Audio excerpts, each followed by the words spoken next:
खोज दुनिया की इस हफ्ते खोज दुनिया की में आपका स्वागत है। मैं शमशाद खान।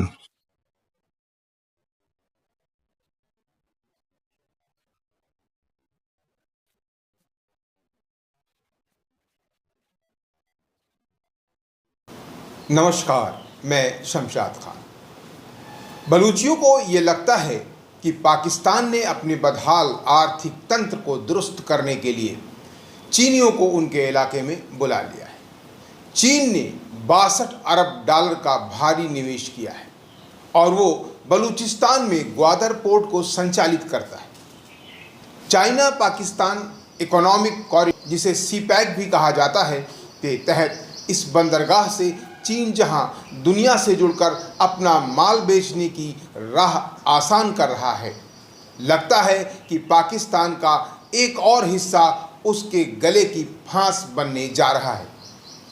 पाकिस्तान के सेना अध्यक्ष आसिफ मुनीर ने पिछले कुछ महीने पहले ये ज़रूर कहा था कि भारत कश्मीर को अपने गले की नस बताता है, लेकिन सच्चाई ये है कि अब जिसने पाकिस्तान में ही पाकिस्तान की नाक के नीचे ही विध्वंस मचा रखा है, वो उसी के देश का अपना हिस्सा बलूचिस्तान है।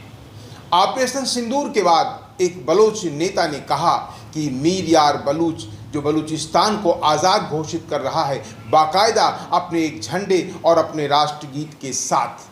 बलूच जनजाति का संघर्ष तो बहुत ही पुराना है, लेकिन कुछ समय से ये सतह पर है, जिसका जन्म पाकिस्तान बनते ही हो गया था। लेकिन पाकिस्तान ने इस संघर्ष को हमेशा विद्रोह माना और विद्रोह मानकर कुचलने की कोशिश भी की थी।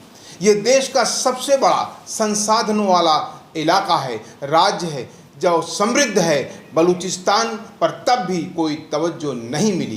पाकिस्तान में पहले दिन से ही पंजाब मूल के हुक्म सिंध, खैबर पख्तूनख्वा और बलूचिस्तान जैसे सूबे हमेशा विकास से कटे रहे। नतीजन वहाँ की जनता आज भी गरीबी और अशिक्षा से ग्रस्त है।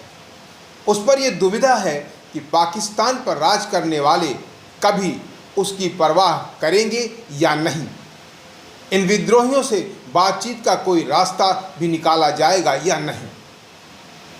बलोचियों को ये लगता है कि पाकिस्तान ने अपने बदहाल आर्थिक तंत्र को दुरुस्त करने के लिए ही चीनियों को बुलाया है और चीनियों ने उन इलाके में 62 अरब डॉलर का भारी निवेश भी कर दिया है और वो बलूचिस्तान में ग्वादर पोर्ट को संचालित भी करता है। चाइना पाकिस्तान इकोनॉमिक कॉरिडोर, जिसे सीपैक भी कहा जाता है, वो बंदरगाहों को जहां दुनिया से जुड़कर अपने माल को बेचना चाहता है, रास्ते को आसान करना चाहता है। वहाँ बलूची मानते हैं कि ये उनकी आज़ादी में दखल है और उनकी ज़मीन पर कब्ज़ा करने की एक साजिश है। चीन की विस्तारवादी अतीत नीतियाँ भी उन्हें सोचने पर मजबूर करती हैं कि कहीं वो बलूचिस्तान केवल पाकिस्तान का सबसे बड़ा राज्य है, बल्कि प्राकृतिक गैस, सोना, तांबा, रेडियम जैसे महत्वपूर्ण खनिजों का भंडार भी है, जिसे आज भी चाइना ही संचालित करता है।